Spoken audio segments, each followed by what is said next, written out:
The latest job report was horrible. We have unemployment rates going up, labor force shrinking, and at the same time, the Feds just cut interest rate and probably will do it again soon. Meanwhile, the stock market is reaching all-time high, and so is the US home prices. It's an interesting situation that we're in right now. And one of the big contributing factor to the current job market is the rise of AI. Lots of companies are using AI tools to get work done. Therefore, they have limited their new hirings and increased their layoffs. This also causes a lot more panics among tech workers, specifically in Silicon Valley.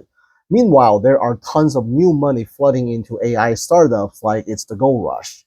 The whole landscape is looking very similar to the pre-dotcom era. And since the Silicon Valley is the tech center of the world, it's where the internet was born, and now the AI center of the world. People can't help but wonder, is the Silicon Valley once again creating a new tech bubble now, the AI bubble? What exactly is a bubble? What's going to happen to the economy and the real estate market if it bursts right here in the Bay Area? Well, that's exactly what we're going to dive into today.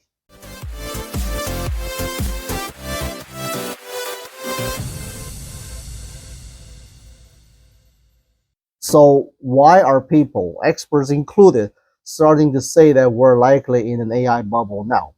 Let's take a look at what's happening behind the scenes. First, there's insane amount of money flooding into the AI industries now. Everywhere you look, people are throwing money at AI left and right. Big corporations, small companies, and even startups are all getting checks for tens or hundreds of millions of dollars every day, often before they even have a product. Think about that. We're not talking about companies currently making money. We're talking about companies that are promising that they will make money someday. And this would get investors lining up like it's a Black Friday sales. It's the same energy and story as in the late 90s when the internet was the new shiny toy. Back then, people would just invest in anything with .com at the end. And today is .ai and money will come. It's the first sign of bubble when logic's starting to lose to hypes. Now, the second piece is the stock valuation. I'll explain this simply. You see, a company's stock price usually reflects how much profit it makes. If a company is making $1 of profit a year and its stock is worth 20, we say it's trading at 20 times earning. And that's pretty normal for strong companies. But during the dot-com bubble, investors were paying $70 for every $1 of profit. That's like paying $70 for a $1 candy bar because everybody believed it will taste better next year. And today, we're back to seeing some of that again, especially in the tech sector. The biggest tech companies, the NVIDIAs, the Googles, the Meta, are all trading at wildly expensive prices compared to what they're actually making. It's not quite as insane as year 2000 yet, but we're getting there quickly. And when prices grow faster than real value, that's what people will call it a bubble. Thirdly, too many eggs in one basket. If you look at the entire US stock market, all 500 of the biggest companies, 1/3 of its value comes from just 7 tech companies. It's like going to a potluck dinner with 500 dishes and realizing that 7 people brought most of the food. If one of them gets sick, everybody goes hungry. And that's the danger. When too much of the economy leans on too few companies, any crack in that foundation can shake everything. So, when you combine all three of what I just listed, you start to see that why a lot of people are whispering that this feels a lot like dot-com buzz all over again. I know this sounds very uncomfortable to many people here, and we all know that what's going to happen when the big bubble bursts. In fact, the US economy has experienced 15 to 20 bubbles in the last 100 years. Two of the major ones in the last 25 years are the dot-com bubble and crash and 2008's real estate bubble and the Great Recession. A lot of you might wonder, why so many? Why haven't we learned from the past? Well, people do learn from their past, but emotions don't. Let's talk about how bubbles are actually formed. Back in the 90s, when the internet was invented, thousands of websites, forums, and chat rooms were born overnight. Everybody was getting computers, setting up their home internet with dial-up service and getting emails. Remember those days? Lots of people were getting laid off because internet allowed instant communications over distance. And at the same time, thousands of new companies were born because of the internet. I remember I was in high school and got my first email account through Yahoo. And quickly after that, I was getting about 50 emails a day from marketers selling me their products because it was also new to me. So out of curiosity, I did sign up with a bunch of them. And one company's service was to email me every day to remind me to brush my teeth, to go work out. Simple as that. What a brilliant business ideas, right? Well, there were thousands of these startups popping up every day, and they were all getting VC funds left and right. Remember pets.com, Wetlands, or eToys? They all eventually failed, but at the time, they were considered to be the next big thing. The internet industry was truly a wild, wild west at the time. Companies with no profit, no customers, not even a working product, just an idea, were going public because they had the .com on their logo. I remember one of my college roommates' dad was working for an internet startup company in San Jose at the time. That company went public the second year he joined, and the stock went to $80. And third year, it went to 240. You see how crazy it was, right? If it's not a bubble of that company, I don't know what it is. Because a lot of these companies were building nothing for real. And therefore, one day, when the big money, the hedge funds and the banks decided it's time to have their money back, all hell would break loose. Within months, the NASDAQ lost about 80% of its value. Thousands of startups vanished overnight, and billions of dollars in paper wealth, they were all evaporated. Remember that roommate's dad? Well, his company's stock went from $240 down to $4 and eventually went out of business. And what's the worst part? Because he didn't sell the stocks when it was high, he got greedy. He's thinking it's going to go even higher. Well, not only did he lose all the stocks, he also got tax on his phantom wealth in the previous year. It's called the AMT tax. You should probably look that up. So everything plus penalty cost him his job, his house, and that's just one of the many stories around the Silicon Valley at the time. Now, fast forward to 2005 and 6, real estate market was hot. Houses were still cheap. Mortgage rates were high, but you only need about 10% down payment to purchase homes. And at the time, there were a lot of loan programs out there that promised no money down, no income verified loans. And there were also programs that allow you to cash out your home equity and use one of those no down payment loans to get another house. A lot of mortgage companies were out recruiting college students to knock on doors to find prospects. And some companies even turned their schemes into multi-level marketing operation by doing weekly workshops in the names of financial education. But behind the scenes, they were preaching to all their recruits to cash out on their homes and buy 10 more houses. One company in particular, World Leadership Group, now defunct, so I don't care, I can say the name. They were operating big conferences with thousands of attendees every time, and everybody was chanting their newfound American dreams. One of my good friends, he graduated from Iowa State University with a computer science degree and got recruited by one of these small mortgage companies and to be an in-house underwriter. Nothing to do with his field of studies, but was getting paid $100 per application that he processed plus salary. He was processing about 50 loans per month and was making about $8,000 a month as a new grad in 2005. That's not bad at all. It just goes to show that how much of a trend the whole country has become. And if you look deep into why people were doing these kind of things with no down payments, it was based on the belief that real estate price will always go up. Therefore, if one person default, investors can just foreclose on the home, resell it in a rising market, and recover their investments. Sounds like a zero risk investment. Well, the model only works if foreclosure is just one here and one there. But what if when everybody's doing the same thing? Well, that's when the crash will happen. And needless to say, welcome to 2007, 2008, and 2009, the subprime mortgage crisis. We all know how bad it went. The Lehman Brothers and Washington Mutual went out of business. AIG, Freddie Mae, Fannie Mae got bailed out. Foreclosures were everywhere in every city. Tons of Craigslist ads in many cities were selling houses for $10 by owner. Needless to say, the real estate value took a big hit, and a lot of these brokerages were carrying hundreds of foreclosure listings in every given month. And each listings require a logbox that costs about $20 each. Brokers were telling agents not to take any new listings unless you can sell in a month.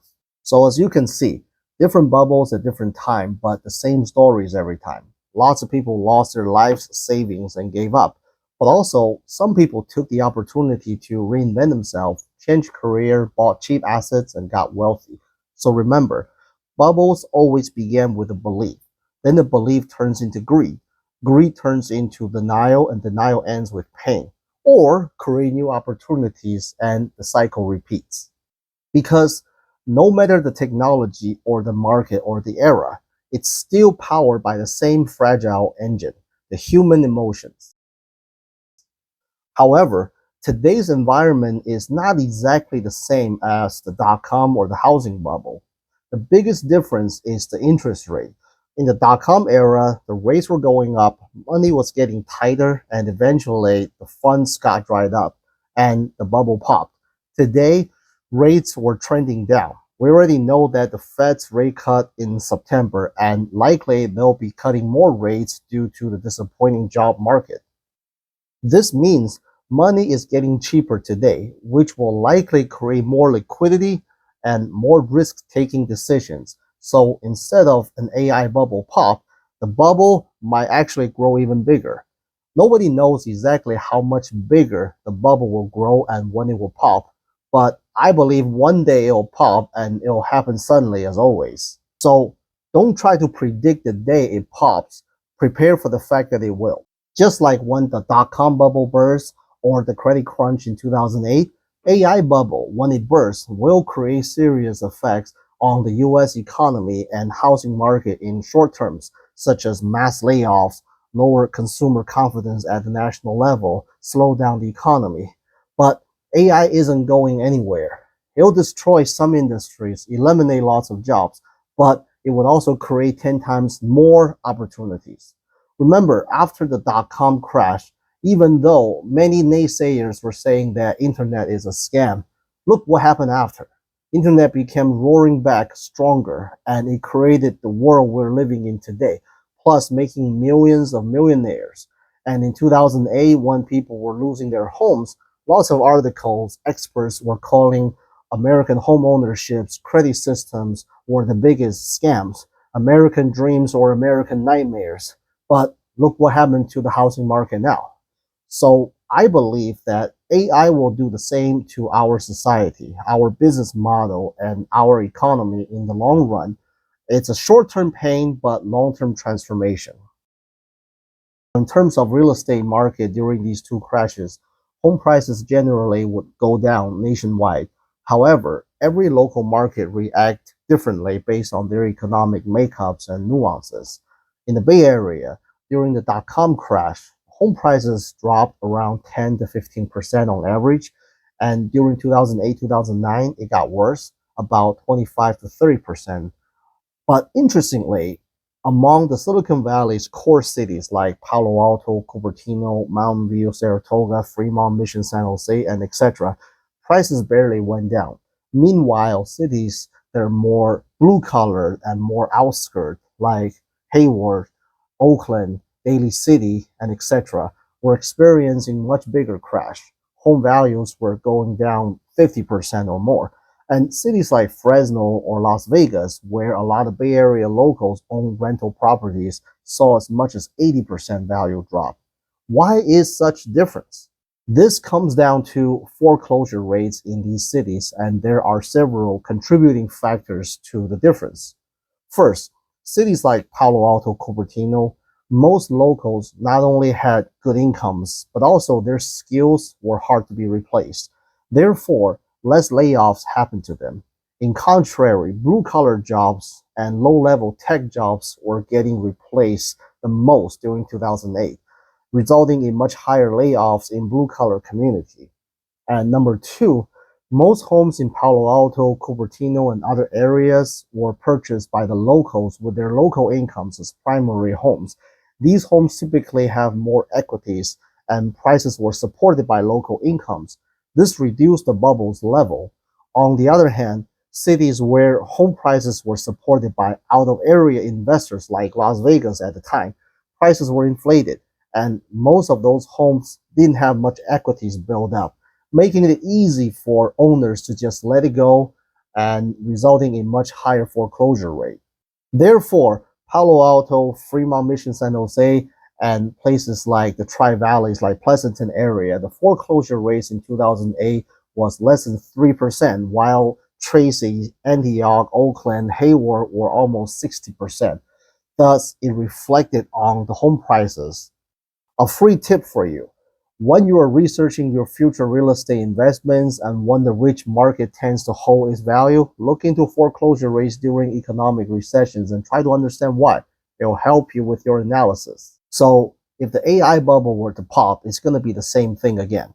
Markets are built on speculations will fall first and fall harder. Markets that are built on local wealth will hold better and recover fast. And if there's one thing I want you to take home with from this video, it's going to be this. Don't get trapped by fear or greed. Every bubble eventually will burst, and every crash will create new opportunities. If you're wondering what to invest, or should I buy stocks, real estate, or cryptos and whatnot, listen, they can all be great investments if you're wealthy and can tolerate risk. But if you're like 90% of the hardworking people out there, hear me out. Don't worry about finding the next investments right now that will change your life. Invest in yourself first. Investing in things that will make you more competitive in the job market or in the eyes of your employers. Without a stable income, none of the investment strategies will make sense. And because AI is here to make your employer richer, why not use AI to make yourself wealthy? Whatever skills, knowledge, ideas that you have, you can use it to help you monetize it. So invest in AI educations, learn AI models, understand different tools, softwares, be a creator, create a plan to help you build a better future first. Then the next investment opportunities will show up.